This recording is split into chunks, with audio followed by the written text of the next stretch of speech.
Yo yo yo, salut les amis, comment ça va en ce lundi? J'espère que tout est ok pour vous. Les gens, aujourd'hui nous allons parler d'un thème. Moi je pense que c'est un thème qui est assez important. C'est un sujet plutôt qui a son importance parce que il peut réellement laver votre âme. C'est-à-dire votre âme, après, elle est propre. Elle est propre, elle est prête à prendre un nouveau départ, elle est prête à être éclairée par les bonnes lumières et non les mauvaises obscurités. Ok? Très bien. Les amis, beaucoup de gens pensent qu'il suffit de prendre une douche pour être propre. Ce qui est totalement absurde. De un, prendre trop de douches peut gravement nuire à la santé, à votre peau, et à votre existence. Parce que c'est bien de frotter, mais quand tu frottes trop, il y a des trucs naturels qui partent en couille. Bien. Donc ils pensent, ces gens-là, qu'en prenant une douche, ils sont propres sur eux, ils ont leurs habits repassés, pla pla pla, alors qu'au fond, à l'intérieur d'eux-mêmes, c'est la crasse totale. C'est un puits de charbon qui fait que faire la machine à laver, au fond, tout le temps de mauvaises idées, tout le temps du pessimisme, tout le temps de la négativité, tout le temps de la haine. Ces gens-là sont des puits à ondes négatives. C'est des puits à ondes négatives et même quand ils décident de changer, ils n'arrivent pas à se débarrasser de toute cette crasse qui est au fond d'eux-mêmes. Alors, pour être honnête, bon, c'est vrai, ça va faire bientôt 3 ans que je suis sur YouTube. Je pense que vous avez tous remarqué que j'ai supprimé, ou je me suis fait striker pas mal de chaînes, les deux. Parfois c'était moi qui supprimais des chaînes qui avaient beaucoup d'abonnés. Il y en a même une qui avait 1800 abonnés. Je l'ai supprimé de moi-même. Et bien entendu, des lives en pagaille que j'ai supprimés, des vidéos que j'ai supprimées. Normalement, je devrais être à 700 ou 800 vidéos aujourd'hui si j'avais rien supprimé. Mais Dieu merci que je les ai supprimées, car moi, j'ai pas honte de le dire. 90% de ces vidéos étaient des vidéos soit où il y avait des problèmes avec d'autres personnes, avec d'autres idées, d'autres entreprises, d'autres... Donc, c'était négatif, c'était la négativité qui régnait là-dedans.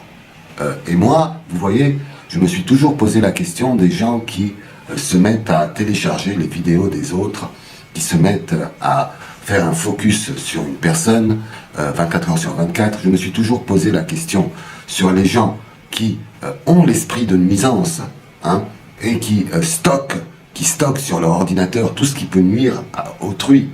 Je me suis toujours posé la question, mais est-ce que ces gens sont au courant que, quelle que soit l'autre personne, cette personne a également une énergie interne, a également une âme, a également une surdimension de puissance qui peut faire en sorte que votre propre âme ne soit pas en paix et ne soit jamais propre. Donc je me suis toujours dit, mais comment ces gens ils font pour garder Aeternam Vitam, des vidéos vraiment pourries, des attaques, des insultes, de l'acharnement. Je me suis toujours posé cette question. Vous allez me dire, oui, mais quand quelqu'un télécharge ta vidéo, après sur internet, il peut la balancer quand il veut. Et donc même si tu la supprimes, ça sert à rien. Bien au contraire, bien au contraire. Vous savez, moi je garde rien en archive. C'est-à-dire que quand je veux un document ou une vidéo que je récupère, une fois que ma vidéo que j'ai postée de mon propre chef sur ma propre chaîne est faite, je supprime tout ce qui m'a aidé à faire cette vidéo. Je les supprime, je les enlève de mon chemin, je ne peux pas stocker ça. C'est un puits de négativité. Et, bien entendu, le fait que moi, de mon propre chef, je supprime la vidéo que j'ai faite et que j'ai postée sur ma chaîne, c'est tout bon, c'est tout gagné pour moi, parce que c'est moi qui suis l'auteur de l'acte, c'est moi qui ai posté la vidéo, c'est moi qui l'ai enlevée, c'est moi qui ai supprimé toutes les archives dans la mémoire de mon ordinateur. Je suis propre au fond de moi. Je ne manipule plus aucune négativité, aucune mauvaise onde entre les mains et le dossier est clos. Après, les gens, malheureusement, qui récupèrent tout ça et qui stockent tout ça et qui vivent de ça et qui ressortent ça, ça devient leur problème uniquement. Donc ça, c'est un point très important dont je voulais vous faire part c'est que ne gardez pas la crasse. Ne gardez jamais la crasse. Même si vous êtes, parfois, vous faites des trucs vraiment abjects, ne les gardez pas. Éliminez-les de votre propre chef et ça sortira, et ça sera comme une désintoxication pour vous. Vous comprenez? Parce que si vous accumulez les choses, si vous gardez les choses, si les énergies des autres sont toujours braquées sur vous, vous allez jamais vous en sortir, au grand jamais. Ça, c'est très très très important. Vous savez, hier je dis que c'était une période, maintenant là, ce mois-ci, où il fallait faire un bilan et faire la paix avec soi-même et prendre de nouvelles initiatives. C'est à la portée d'absolument tout le monde, mais ne commencez jamais quelque chose au niveau d'un quelconque changement si vous n'avez pas nettoyé la base, si vous n'avez pas bien fait le ménage dans tout ce qui est passé, dans tout ce qui est crasseux, dans tout ce qui sent la merde. Finissez avec ça, construisez sur de bonnes bases et vous verrez que votre âme se sentira tellement mieux, mais tellement mieux. Sinon, un autre sujet pour lequel je porte de l'intérêt.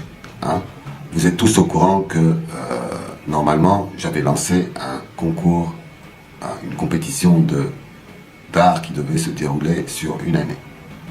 Le gain était 100 000 $ à la fin, c'est-à-dire en décembre 2022. Bien sûr, c'était à prévoir, j'ai reçu énormément d'attaques, ainsi de suite. Quand j'ai annulé la compétition, je l'ai annulée tout simplement parce que j'ai vraiment réalisé que les circonstances dans lesquelles l'on passe actuellement, c'est-à-dire ce que traverse le monde aujourd'hui, ne prête pas à ce genre de choses, car tout peut arriver à n'importe quel moment et ça serait vraiment pas utile d'entamer quelque chose qui peut-être n'aboutira pas. Bien sûr, j'ai reçu une panoplie de critiques par des gens quand même qui ont un sacré palmarès que dans les réalisations. On a vu tellement de leurs réalisations que, oh mon Dieu, mais ces gens gèrent des musées, ces gens sont des collectionneurs, ces gens nous ont prouvé sur les réseaux sociaux à travers des vidéos qu'ils avaient fait ou même bougé le petit doigt dans leur vie. Hélas, non, c'est toujours le même tapage auditif et tapage mental qui sert à rien. Du vomi, constamment du vomi. Vomir sur les autres, vomir sur celui qui a fait, parce que moi j'ai pas fait, alors je vomis sur lui. Ça, c'est malheureusement le monde dans lequel ils évoluent. Ils évolueront apparemment pour un bon bout de temps encore, parce que c'est très très très dur de pousser quelqu'un ou de convaincre quelqu'un à ouvrir les yeux et à se prendre en main pour construire et non vomir. C'est très compliqué. Mais vu que toutes ces personnes sont en meute entre eux, et là c'est ce qui est bien, ils ne sont pas comme le Covid-19 ou la Covid-19, ils ne contaminent pas rapidement, et surtout, il y a des gens intelligents, merde, quand même, dans ce monde. Il y a des gens intelligents, il y a des gens qui chôment pas, il y a des gens qui passent pas leur temps à dormir ou à faire des lives. Et oui, il faut se rendre compte de ça. Vous savez, à la fin, vous allez récolter que ce que vous avez semé. Vous allez récolter que ce que vous avez semé. Et à tous les niveaux, dans tous les domaines. Donc convaincre les autres, ça ne sert plus à rien. Il faut que les autres soient, un tant soit peu, calmes et apaisés au fond d'eux-mêmes. Et pour ça, il faut vraiment qu'ils commencent à nettoyer leur âme, à se débarrasser donc de toutes ces négativités, de toutes ces ondes et de toute cette crasse-là qu'ils ont accumulée pendant des années, voire des mois, des années, des décennies. Finissez-en, les gens. Sur ce, je vous souhaite une bonne journée. Hasta la vista. À la prochaine vidéo. Ciao.